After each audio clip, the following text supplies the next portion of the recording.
ہادیو رہنما ہمارے علماء، ہو کبھی درپیش جو کوئی مسئلہ،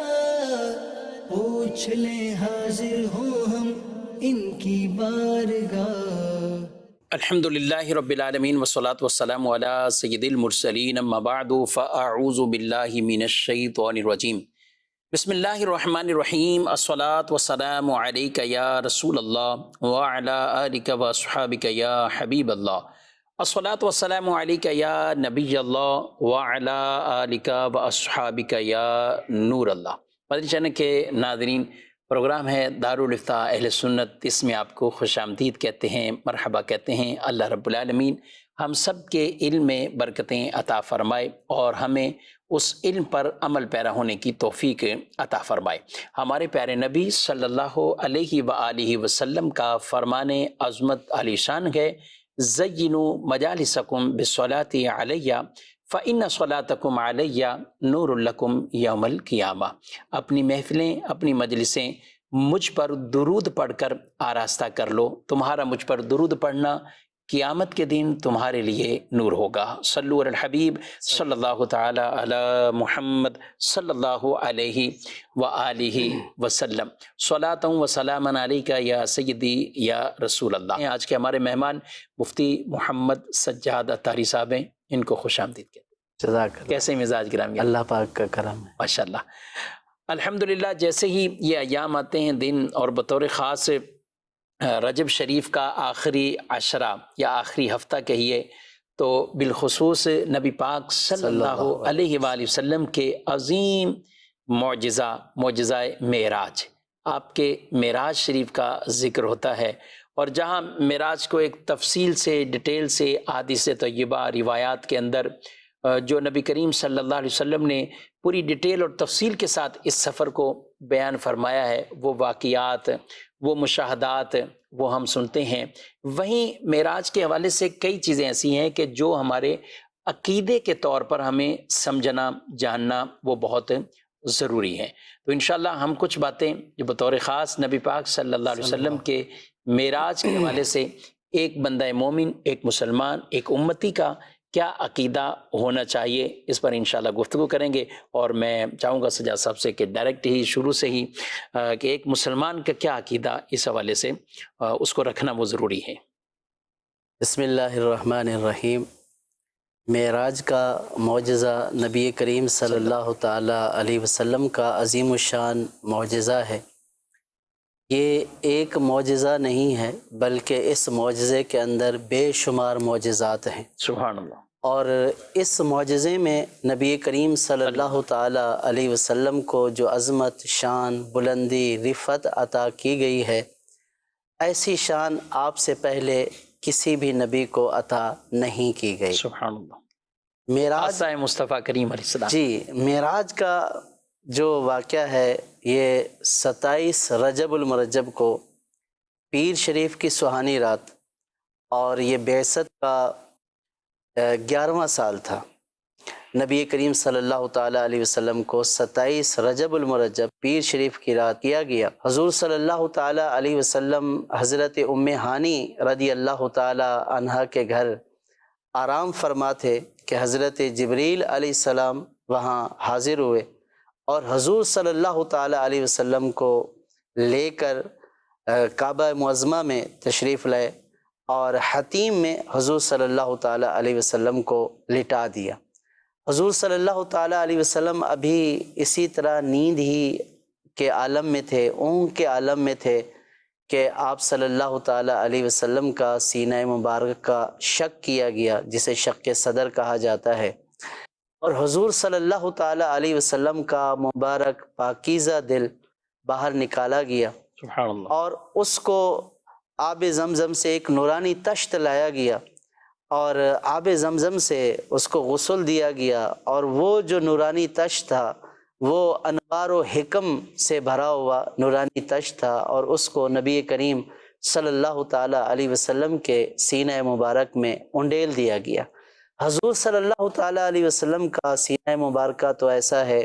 کہ ہر وقت اللہ تبارک و تعالیٰ کی رحمتوں کا نزول ہوتا ہی رہتا ہے، لیکن یہ ایک خاص موقع تھا، اور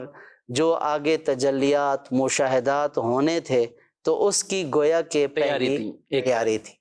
تو اس عظیم الشان معجزے کا جہاں تک انکار کا تعلق ہے، جو آپ نے ابتدا فرمائی ہے کہ اس کے انکار کرنے والے کا کیا حکم ہوگا، دیکھیے معراج شریف کی جی معراج شریف کے معجزے کا انکار کرنے والا، یا معراج جو سرکار کو معراج ہوئی اس کا جو انکار کرنے والا ہے اس کا کیا حکم ہوگا۔ علماء نے فرمایا، اور قرآن و احادیث سے بھی یہ بات ثابت ہے، کہ اس سفر کے 3 حصے ہیں۔ ایک وہ ہے کہ جو مسجد الحرام سے مسجد اقصیٰ تک ہے، جس کو سورہ بنی اسرائیل میں بیان کیا گیا، ابتدا ہی اسی سے ہوتی ہے، سبحان الذی اسری بعبدہ لیلا من المسجد الحرام الی المسجد الاقصی الذی بارکنا حولہ لنریہ من آیاتنا انہ هو السمیع البصیر۔ ماشاءاللہ۔ تو یہ جو ہے سورہ بنی اسرائیل کی پہلی آیت ہے، بیان اس ہوا۔ میں مسجد حرام سے مسجد اقصیٰ تک کا سفر بیان ہوا ہے۔ تو علماء نے فرمایا کہ یہ جو سفر ہے یہ قرآن پاک کی اس آیت سے ثابت ہے۔ اگر کوئی اس کا انکار کرتا ہے تو اس کا انکار کرنے والا کافر ہے، کیونکہ وہ نص قرآنی کا انکار کرنے والا ہے۔ تو اور یہ تو واضح قرآن پاک میں بیان ہوا۔ اور اس کے بعد جو سفر کا دوسرا مرحلہ ہے وہ مسجد اقصیٰ سے لے کر اوپر آسمانوں تک، 7 آسمانوں کی سیر اور پھر اس سے اوپر جانا۔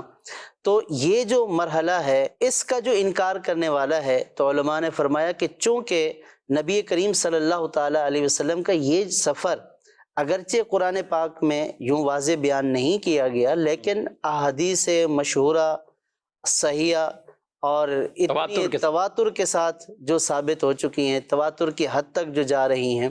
تو ان سے ثابت ہے اگر اس کا کوئی انکار کرتا ہے تو وہ گمراہ ہے، کیونکہ احادیث صحیحہ معتمدہ مشہورہ کا وہ انکار کر رہا ہے۔ اور اس کے بعد جو معراج کا جو سفر ہے وہ یہ ہے کہ نبی کریم صلی اللہ تعالیٰ علیہ وسلم کا جو ہے وہ عرش پر تشریف لے جانا، اور پھر اللہ تبارک و تعالیٰ کا دیدار کرنا، اور وہ جو قرب کے منازل ہیں وہ جو طے کیے گئے، تو ان کا جو انکار کرنے والا ہے وہ خاطی ہے، یعنی خطا کار ہے۔ یعنی یہ 3 طرح کے حکم ہیں۔ ایک حکم یہ ہے کہ انکار کفر ہے، وہ ہے مسجد حرام سے مسجد اقصیٰ، پھر مسجد اقصیٰ سے آسمانوں تک کا سفر، اس کا انکار کرنے والا گمراہ ہے، اور جو تیسرا حصہ ہے، پارٹ ہے اس معراج کا، اس کا انکار کرنے والا خطا کار ہے۔ یعنی یہ ایک ایسا ناظرین کرام وہ عقیدہ ہے کہ جو ہر امتی کے لیے اور ہر مسلمان کے لیے معراج شریف کہ یہ 3 جو مرحلے بطور خاص بیان فرمائے گئے، پہلا جو نص قرآنی قطعی طور پر، اور دوسرا وہ احادیث طیبہ، اور پھر آگے جو تیسرے جو سفر ہیں، اور پھر مکان سے لامکان پر جانا اور رب تبارک و تعالیٰ کا دیدار کرنا، یہ بھی نبی پاک صلی اللہ علیہ وآلہ وسلم کی احادیث طیبہ سے باقاعدہ اس کا بھی ثبوت ہے۔ اور یہ دیکھیے آپ کتنے مطلب جو جتنی چیز جس قطعیت کے ساتھ ثابت ہے، پھر اس کا حکم بھی اسی طرح بیان کیا جاتا ہے۔ قرآن پاک نص قطعی، اس کا انکار کرنے والا کافر دائرہ اسلام سے خارج ہوگا۔ تواتر والی حدیثیں، مشہور حدیثیں ہیں اور اتنی تعداد میں ہیں، اور اس کی وہ گمراہیت والا۔ پھر سجاد صاحب دوسری بات بھی آتی ہے نا کہ یعنی جسم مار روح، یعنی صحابہ کرام علیہ مردوان میں سے جو جمہور اہل اسلام اور جمہور اصحاب کا اس حوالے سے جو نظریہ تھا کہ آپ صلی اللہ علیہ وآلہ وسلم کا یہ جانا یہ کوئی روحانی نہیں تھا، بلکہ آپ کا جسم کے ساتھ یہ تشریف لے جانا تھا، کیا فرمائیں گے اس پر؟ جی بالکل، جمہور اہل سنت کا اور کثیر صحابہ تابعین اور مسلمانوں کا اس بات پر اتفاق ہے کہ نبی کریم صلی اللہ تعالیٰ علیہ وسلم کی یہ جو معراج ہے یہ روحانی نہیں ہے۔ سرکار صلی اللہ تعالیٰ علیہ وسلم کو روحانی معراجیں بھی ہوئی، خواب میں بھی اللہ تبارک و تعالیٰ کا دیدار ہوا، لیکن یہ جس معراج کا ذکر ہے سبحان الذی اسری بعبدہ، تو اس معراج میں نبی کریم صلی اللہ تعالیٰ علیہ وسلم کی جو معراج ہے یہ روح مع الجسد یعنی جسم کے ساتھ نبی کریم صلی اللہ تعالیٰ علیہ وسلم کو یہ معراج ہوئی، اور اس کا ثبوت بھی قرآن پاک کی انہی آیات سے علماء نے استدلال کیا ہے، جیسے سبحان الذی اسری بعبدہ، پاک ہے وہ ذات کہ جو اپنے بندہ خاص کو لے گئی رات کے ایک تھوڑے سے حصے میں۔ تو علماء نے فرمایا کہ عبد کا لفظ یہاں پر استعمال ہوا ہے، تو جب عبد کا لفظ استعمال ہوتا ہے تو اس میں روحانی مراد نہیں ہوتی بلکہ روح مال جسد۔ اور پھر اسی سورہ بنی اسرائیل میں اللہ تبارک و تعالیٰ نے اسی معراج کا ذکر کرتے ہوئے ارشاد فرمایا وَمَا جَعَلْنَا الرُّؤْيَا الَّتِي أَرَيْنَاكَ إِلَّا فِتْنَةً لِلنَّاسِ، کہ ہم نے جو آپ کو دکھایا وہ ہم نے لوگوں کے لیے آزمائش بنا دیا۔ تو نبی کریم صلی اللہ تعالیٰ علیہ وسلم کی یہ معراج اگر صرف خواب میں ہوتی تو وہ فتنہ نہ بنتی، کیونکہ خواب میں تو بندہ کوئی سا بھی دعویٰ کر سکتا ہے، یعنی وہ کام بھی بتا سکتا ہے کہ جو عام زندگی میں ممکن نہیں ہوتے ہیں۔ مثال کے طور پر اگر کوئی شخص یہ کہے کہ میں نے رات دیکھا خواب میں کہ میں آسمانوں میں اڑ رہا تھا، میں نے یہ دیکھا کہ میں اپنے ملک کا بڑا بادشاہ بنا ہوا تخت پر موجود تھا، اگرچہ کہ اس کو کوئی بندہ گھاس بھی نہ ڈالے، لیکن خواب میں اس نے دیکھا تو کوئی بھی انکار نہیں کرے گا اور اعتراض بھی نہیں کرے گا، اعتراض بھی نہیں کرے گا، خواب دیکھا تو نہیں، یہ خواب ہی ہے، پھر یہی بولیں گے۔ اس طرح کے خواب تو بہت سارے لوگوں کو آتے ہیں، تو خواب کا انکار اس طرح نہیں ہوتا کہ جس میں لوگ آزمائش میں ڈالے گئے۔ تو یہاں جس چیز کے دکھائے جانے کا ذکر ہے یہ وہی دکھانا ہے کہ جب نبی کریم صلی اللہ تعالیٰ علیہ وسلم یہ دعویٰ فرمائے کہ خواب میں نہیں بلکہ میں خود بنفس نفیس جو ہے وہ آسمانوں کی سیر کی، جنت دوزخ کی سیر کی، رب تبارک و تعالیٰ کا اپنی آنکھوں سے، سر کی آنکھوں سے جاگتی ہوئی حالت میں دیدار کیا، تو یہ وہ بات تھی کہ جو لوگوں کے لیے آزمائش بن گئی کہ وہ یہ سمجھتے تھے، اہل عرب تھے، کلام کو بخوبی سمجھتے تھے، عقل مند لوگ تھے، تو وہ یہ سمجھتے تھے کہ یہاں خواب کی بات نہیں ہو رہی بلکہ یہ خود جانے کی بات ہو رہی ہے، اور اسی وجہ سے بہت سارے لوگ اس آزمائش میں بھی مبتلا ہوئے کہ ان کے لیے یہ انہوں نے اپنی عقل سے سوچا، تو انہوں نے عقل سے سوچا تو انکار کر دیا، اور بعض لوگ اس وجہ سے مرتد بھی ہو گئے معاذ اللہ۔ لیکن سیدنا صدیق اکبر رضی اللہ تعالیٰ عنہ یہ وہ شخصیت ہیں کہ جب سرکار صلی اللہ تعالیٰ علیہ وسلم نے ابو جہل کو یہ بات بتائی تو ابو جہل نے فوراً انکار نہیں کیا بلکہ یہ کہا کہ یہ بات آپ لوگوں کے سامنے بھی کہیں گے؟ تو سرکار صلی اللہ تعالیٰ علیہ وسلم نے فرمایا کہ ہاں لوگوں کے سامنے بھی کہوں گا۔ تو اس نے لوگ جمع کیے اور لوگوں کو لایا اور پھر لوگوں کے سامنے نبی کریم صلی اللہ تعالیٰ علیہ وسلم سے سوال کیا، جس میں کچھ نو مسلم بھی تھے جو ابھی نئے مسلمان ہوئے تھے۔ تو جب انہوں نے یہ بات سنی کہ ایسا ہوا تو وہ تالیاں بجانے لگے اور نازیبا حرکات کرنے لگے۔ تو یہ اسی صورت میں ہو سکتا ہے کہ جب نبی کریم صلی اللہ تعالیٰ علیہ وسلم یہ دعویٰ فرما رہے ہوں کہ میں روحانی طور پر نہیں، خواب میں نہیں بلکہ جسم کے ساتھ گیا، تو انہوں نے انکار کر دیا۔ لیکن جب سیدنا صدیق اکبر رضی اللہ تعالیٰ عنہ سے ابو جہل نے ذکر کیا کہ آپ کا دوست تو یوں جو ہے وہ فرما رہا ہے، اور آپ کیا کہتے ہیں؟ تو سیدنا صدیق اکبر رضی اللہ تعالیٰ نے فرمایا کہ اگر میرے دوست نے یہ بات کہی ہے تو میں اس کی تصدیق کرتا ہوں۔ تو نبی کریم صلی اللہ تعالیٰ علیہ وسلم کو جب یہ بات پتہ چلی تو سرکار صلی اللہ تعالیٰ علیہ وسلم نے فرمایا کہ آج سے تمہارا نام صدیق ہے، کہ تم نے اس بات کی تصدیق کی ہے۔ تو پھر سرکار صلی اللہ تعالیٰ علیہ وسلم نے حضرت سیدنا صدیق اکبر رضی اللہ تعالیٰ عنہ سے پوچھا کہ آپ نے ایسے کیسے تصدیق کر دی؟ تو عرض کی یا رسول اللہ میں تو صبح و شام اس سے بھی بڑی باتوں کی تصدیق کرتا رہتا ہوں کہ آپ نے جو بھی اللہ تبارک و تعالیٰ کے احکام بتائے، اللہ تبارک و تعالیٰ کی ذات سے متعلق بیان فرمایا، تو اس پر میں ایمان لے آیا۔ تو یہ میرے لیے کوئی بڑی بات نہیں ہے۔ تو جب ان کی تصدیق کرتا ہوں تو پھر اس کی تصدیق کرنے میں کیا حرج ہے؟ اور پھر سرکار صلی اللہ تعالیٰ علیہ وسلم جب اپنی مبارک زبان سے فرما رہے ہیں تو یہ حق ہے، یہ سچ ہے۔ یعنی یہ تمام چیزیں اس بات پر دلالت کرتی ہیں کہ یہ خواب کی معراج نہیں تھی، خواب کی بھی معراج ہوئی ہے اور کئی دفعہ ہوئی ہے۔ علماء نے یہ لکھا ہے کہ ایک دفعہ سرکار صلی اللہ تعالیٰ علیہ وسلم کو روح مال جسد یعنی جسمانی معراج ہوئی، اور تقریباً 34 مرتبہ نبی کریم صلی اللہ تعالیٰ علیہ وسلم کو روحانی معراجیں ہوئیں۔ یہ ایک معراج نہیں ہے، یہ ایک جو معراج ہے یہ وہ خاص معراج ہے کہ جو روح مال جسد یعنی جسمانی معراج تھی۔ سبحان اللہ، سبحان اللہ۔ اور جب حضرت صدیق اکبر رضی اللہ تعالیٰ عنہ یہ سنتے ہیں اور تصدیق کرتے ہیں، یعنی ابھی ڈائریکٹ پہلی بار نبی پاک علیہ السلام سے نہیں سنا بھی ہے تو ابو جہل سے سنا ہے، اور جو کہ پکا کافر ہے اس سے سنا، لیکن آپ نے چونکہ حضور علیہ الصلوۃ والسلام کی ایک عظمت والی بات کو سنا تو فوراً تصدیق کی کہ میں اس کی تصدیق کرتا ہوں کہ اگر میرے نبی نے فرمایا، میرے دوست نے فرمایا سبحان اللہ، تو میں اس کی تصدیق کرتا ہوں۔ علماء نے لکھا نا سجاد صاحب کہ یہ رات میں ہوئی معراج، لیلن فرمایا گیا، رات کے تھوڑے سے حصے میں، اور فرمایا رات میں ہونے میں یہ حکمت ایک تھی، دن میں ہوتا تو سب اعلانیہ طور پر سب کو پتہ بھی چلتا، رات میں ہوئی ہے تاکہ پتہ بھی چلے کہ جس نے انکار کیا ہے تو وہ ابو جہل،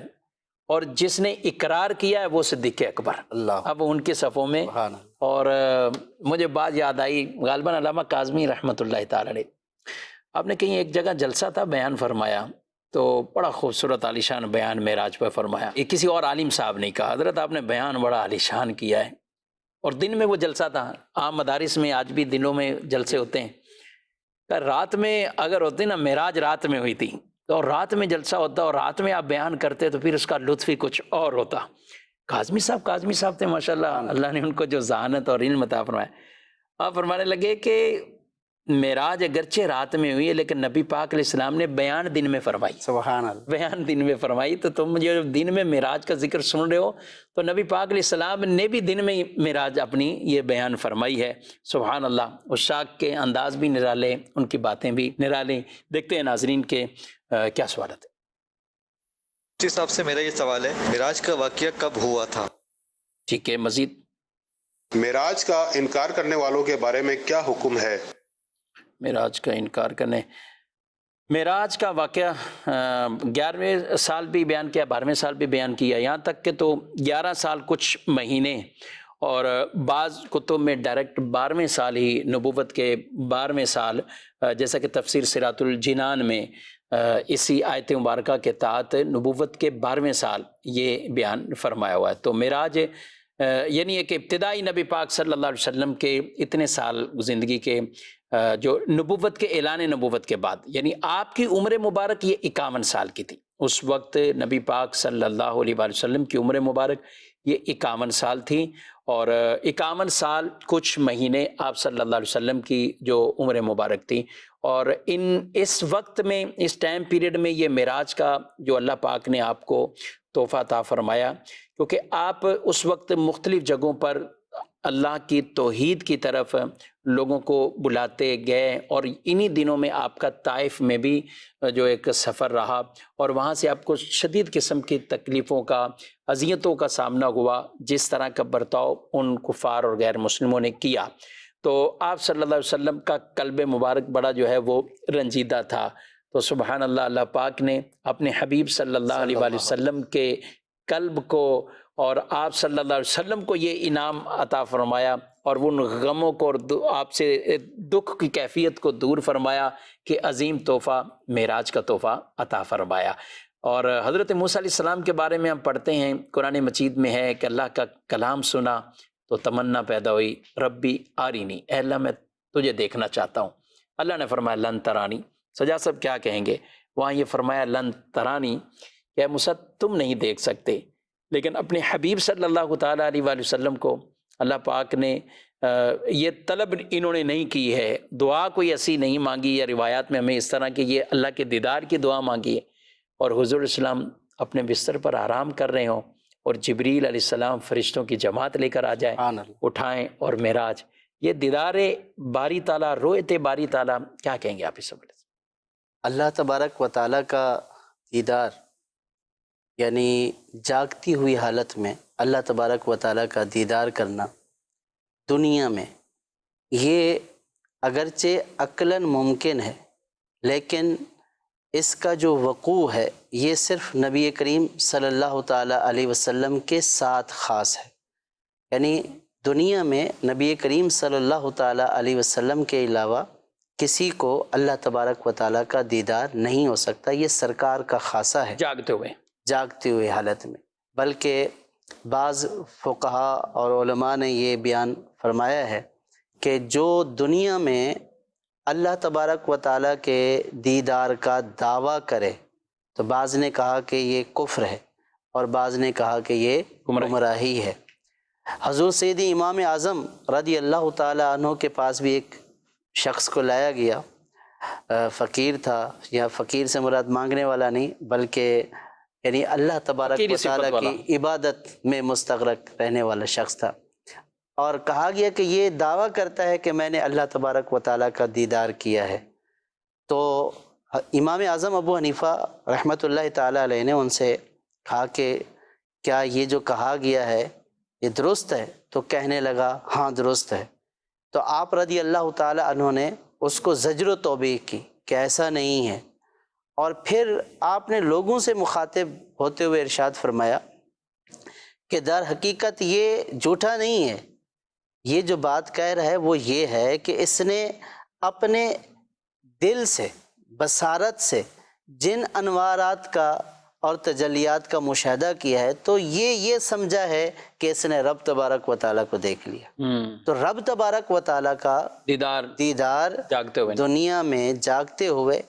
نبی کریم صلی اللہ تعالیٰ علیہ وسلم کے علاوہ دیگر اشخاص کے لیے، دیگر لوگوں کے لیے شرعاً ممنوع ہے، اگرچہ کہ عقلاً جائز ہے، لیکن آخرت میں جو ہے وہ تمام مومنوں کو جنت میں اللہ تبارک و تعالیٰ کا دیدار ہوگا۔ تو نبی کریم صلی اللہ تعالیٰ علیہ وسلم نے معراج کی رات جاگتی ہوئی حالت میں اللہ تبارک و تعالیٰ کا دیدار کیا۔ البتہ خواب کی حالت میں، دنیا میں خواب کی حالت میں عام مومنین کو بھی اللہ تبارک و تعالیٰ کا دیدار ہو سکتا ہے، جیسا کہ امام اعظم رضی اللہ تعالیٰ عنہ سے مروی ہے کہ وہ فرماتے ہیں کہ میں نے 100 مرتبہ خواب میں اللہ تبارک و تعالیٰ کا دیدار کیا۔ حضرت امام احمد بن حنبل رحمۃ اللہ تعالیٰ علیہ نے جو ہے وہ علماء نے لکھا کہ 99 مرتبہ اللہ تبارک و تعالیٰ کا دیدار کیا۔ تو 99 مرتبہ کے بعد آپ نے سوچا کہ اب کی بار جب خواب میں اللہ تبارک و تعالیٰ کا دیدار کروں گا تو رب سے پوچھوں گا کہ اے رب کریم تیری بارگاہ میں قرب حاصل کرنے کا کیا ذریعہ ہے۔ تو جب 100ویں بار امام احمد بن حنبل رحمۃ اللہ تعالیٰ علیہ کو دیدار ہوا تو اللہ پاک کی بارگاہ میں عرض کی کہ اے رب کریم تیری بارگاہ میں قرب حاصل کرنے کا کیا ذریعہ ہے، کون سا ایسا عمل ہے کہ جس کے ذریعے تیری بارگاہ کا قرب حاصل کیا جائے؟ تو رب کریم نے ارشاد فرمایا قرآن پاک کے ذریعے۔ عرض کی بے فہمن اور بغیر فہمن، یا رب کریم سمجھ کر پڑھنا یا بغیر سمجھ کے پڑھنے سے بھی؟ تو اللہ تبارک و تعالیٰ نے فرمایا کہ چاہے سمجھ کر پڑھے چاہے بغیر سمجھ کے پڑھے، قرآن پاک پڑھنا یہ اللہ تبارک و تعالیٰ کے قرب کا ذریعہ ہے۔ تو ان تمام جو ہے وہ ائمہ کے واقعات سے یہ بات ثابت ہوئی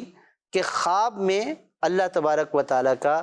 دیدار نہ صرف ممکن ہے بلکہ واقع بھی ہے، اور جاگتی ہوئی حالت میں دیدار دنیا میں یہ صرف نبی کریم صلی اللہ تعالیٰ علیہ وسلم کا خاصہ ہے۔ کس کو دیکھا یہ موسیٰ سے پوچھے کوئی، آنکھ والوں کی ہمت پہ لاکھوں سلام۔ حضرت امام احمد بن حنبل آپ تو اتنا فرماتے تھے دیکھا دیکھا، یعنی نبی پاک علیہ السلام نے دیکھا، یہاں تک کہ وہ ایک سانس میں کتنی مرتبہ کہتے تھے، تو یعنی کتنی مرتبہ بھی آدمی کہہ سکتا ہے کہ دیکھا جب تک کہ آپ کی سانس نہیں ٹوٹ جاتی، آپ یہ فرماتے تھے۔ اور یہی اس طرح کی کئی ائمہ کے اور بھی، مسلم شریف کی حدیث پاک ہے، حضرت عبداللہ بن شقیق وہ کہتے ہیں کہ میں نے قلت لأبی ذر، میں نے ابو ذر سے کہا کہ لو رأیت رسول اللہ صلی اللہ علیہ وآلہ وسلم لسألتہ، میں اگر حضور اسلام کو دیکھتا تو ایک بات کا سوال تو حضور سے پوچھ لیتا۔ انہوں نے کہا کہ کس چیز کے بارے میں تم حضور سے پوچھنا چاہتے تھے، یعنی جو تمنا ہے؟ کہا میں حضور صلی اللہ علیہ وسلم سے یہ پوچھتا حل رأیت ربک، کیا آپ نے اپنے رب کو دیکھا ہے؟ تو ابو ذر کہتے ہیں سألتہ، یہ تو میں نے سوال پوچھا ہوا ہے، یہ میں نے پوچھا ہوا ہے، میں نے نبی پاک علیہ السلام سے پوچھا، آپ نے فرمایا رأیت نورا، جی ہاں میں نے اس نور کا دیدار کیا ہے۔ اور بخاری شریف کی حدیث مبارکہ، دیگر اور بھی حدیثیں، اور بعض روایات وہ ہیں کہ جن میں قلب کے حوالے سے فرمایا، اور یہ بھی بعض روایت میں فرمایا کہ ایک بار اپنی سر کی آنکھوں سے، اور پھر اگلے جو دیدار ہوئے وہ دل کی آنکھوں سے آپ صلی اللہ علیہ وآلہ وسلم نے وہ جلوے دیکھیں، وہ دیدار کیا ہے۔ وہ دیدار کیسے ہوا؟ ظاہر دنیا میں اور کسی کو ہوا ہی نہیں، تو اس کی کوئی چیز وضاحت کر ہی نہیں سکتا۔ ہمارے صدر الشریعہ علیہ الرحمہ نے کتنی خوبصورت بات بیان فرمائی، جب کوئی پوچھے کہ بھئی کیسے ہوا تو انہوں نے یہ کہہ دو کہ جنت میں ہوگا، پھر وہاں بتا دیں گے۔ جی جب جنت میں دیدار ہوگا، یاد رکھیں اللہ پاک وہ تمام جہات سے، نیچے اوپر دائیں بائیں آمنے سامنے اور پیچھے، ان یعنی یہ 6 جہات کہلاتی ہیں، ان جہات سے اللہ پاک وہ منزہ ہے، پاک ہے۔ اسی طریقے سے اعضاء، جسم، جسمانیات، حوادثات، ان چیزوں سے بھی اللہ پاک کی ذات وہ منزہ ہیں، وہ رب تبارک و تعالی وہ پاک ہے۔ دیدار کیسے ہوا؟ یہ رب تبارک و تعالی نے جیسے اپنی شان کے لائق جیسا چاہا، اپنے محبوب صلی اللہ علیہ وآلہ وسلم کو یہ دیدار عطا فرمایا۔ ہم کیا ہیں؟ ایمان بالغیب رکھنے والے ہیں، جیسا کہ صحابہ کرام علیہ مردوان کے حوالے سے بیان فرمایا، صدیق اکبر رضی اللہ تعالیٰ عنہ، دیگر صحابہ جو نبی پاک علیہ السلام سے یہی کہتے تھے کہ آپ نے تو بڑی بڑی چیزیں جو ہمیں بیان کی، ہم جب اس کو مانتے ہیں، ان پر ایمان رکھتے ہیں، تو یہ چیز ہم اس پر بھی ایمان رکھتے ہیں۔ تو ایک مومن کا یہی انداز اور یہی طریقہ وہ ہونا چاہیے، اور اپنے اسلاف کے انداز اور ان طریقوں پر ہی اسے رہنا چاہیے۔ حضور ایک سوال ہے، دوسرا سوال تھا انکار کرنے کے حوالے سے، اس کا جواب آپ دے چکے ہیں۔ معراج شریف کے جو محافل کا انعقاد و اہتمام کرنا، یہ بھی بات آتی ہے کہ بھئی ٹھیک ہے معراج ہے، ذکر ہے، یہ سب ہے، لیکن محافل کا اہتمام یہ کہاں سے ثابت ہے؟ اس کے لیے باقاعدہ شب معراج یہ کہاں سے ثابت ہے، اور یوں کرنا کیا کہیں گے آپ؟ شب معراج تو خود قرآن سے ثابت ہے نا، کہ اللہ تبارک ذکر معراج رات کے مختصر حصے میں جو ہے وہ اپنے حبیب کو سیر کروائی، تو وہی رات معراج کی رات ہے۔ باقی رہا یہ کہ اس رات کو منانا، جس طرح جو ہے یہاں پر اہتمام کیا جاتا ہے، تو اس رات کو منانے کا مطلب یہ ہے کہ اس میں نبی کریم صلی اللہ تعالیٰ علیہ وسلم کے فضائل و کمالات کو اور اتنے عظیم الشان معجزے کو بیان کیا جاتا ہے۔ اللہ تبارک و تعالیٰ نے اپنے محبوب صلی اللہ تعالیٰ علیہ وسلم کو اور ہم جیسے گناہ گاروں کو حضور صلی اللہ تعالیٰ علیہ وسلم کا دامن کرم عطا فرمایا،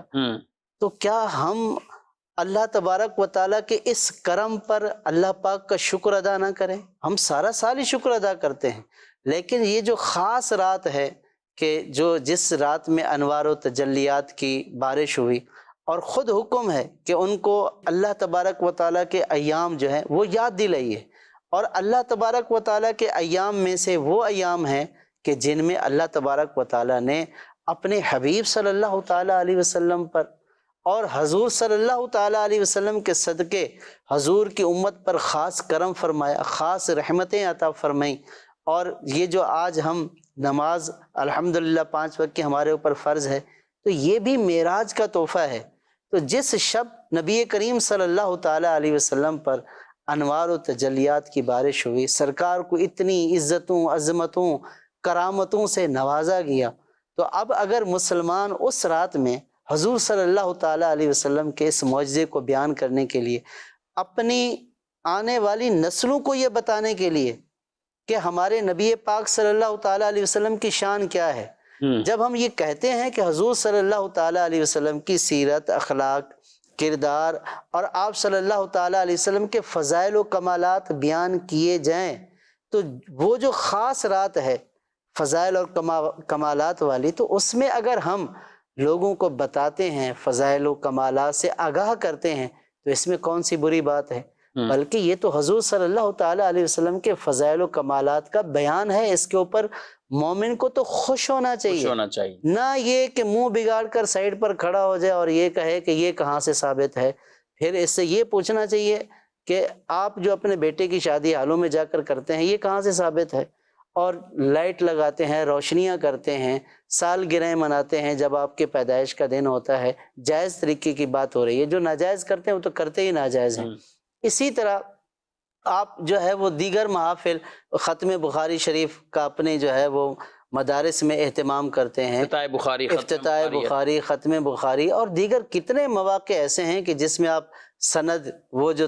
تقریب ہوتی ہے جو ہے وہ سند کی تقسیم کی، اسناد کی تقسیم، ان مہینوں میں تقریباً تقسیم اسناد کے جو ہے جلسے ہوتے ہیں۔ تو یہ ساری چیزیں کیا ہیں؟ یہ تو دنیاوی نعمتیں ہیں، دنیاوی ڈگریاں، دنیاوی اسناد ہیں، اور اللہ تبارک و تعالیٰ نے حضور صلی اللہ تعالیٰ علیہ وسلم کو وہ عظیم و شان معجزہ عطا فرمایا کہ جس کی کوئی مثال ہی نہیں ہے۔ علماء نے اس کی ایک حکمت یہ بھی بیان کی ہے، معراج کی حکمتوں میں سے یہ بھی بیان فرمایا کہ اللہ تبارک و تعالیٰ نے اور انبیاء کو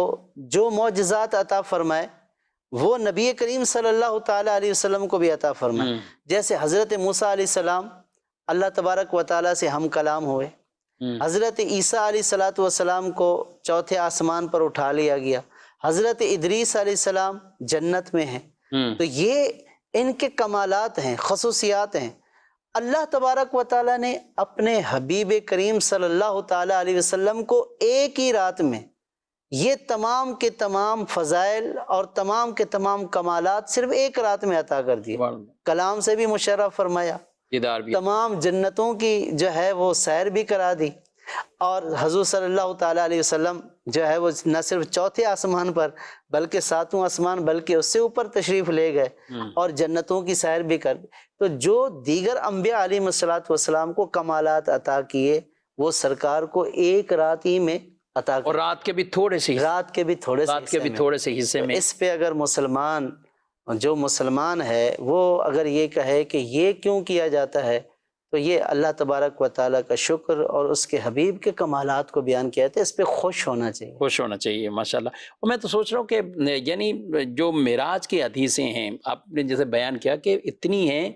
اور مشہور حدیثیں ہیں، مشہور سے مراد زبان سے مشہور نہیں، یہ وہ خاص اصطلاح کے طور پر اور تواتر کی حد تک کہ جن کو جھٹلایا نہ جا سکے۔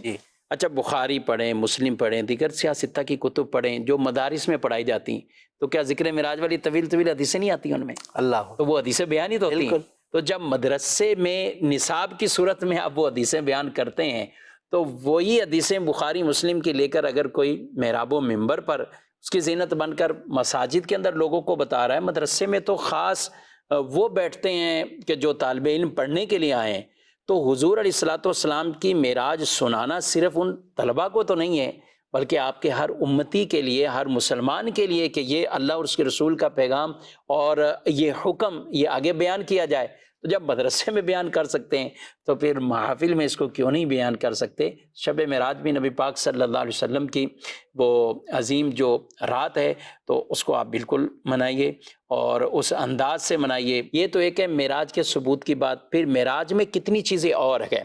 معراج میں عقیدہ حیات النبی بھی واضح ہوتا ہے۔ ہمارا جو ایک عقیدہ ہے کہ نبی پاک صلی اللہ علیہ وسلم اور دوسرے انبیاء بھی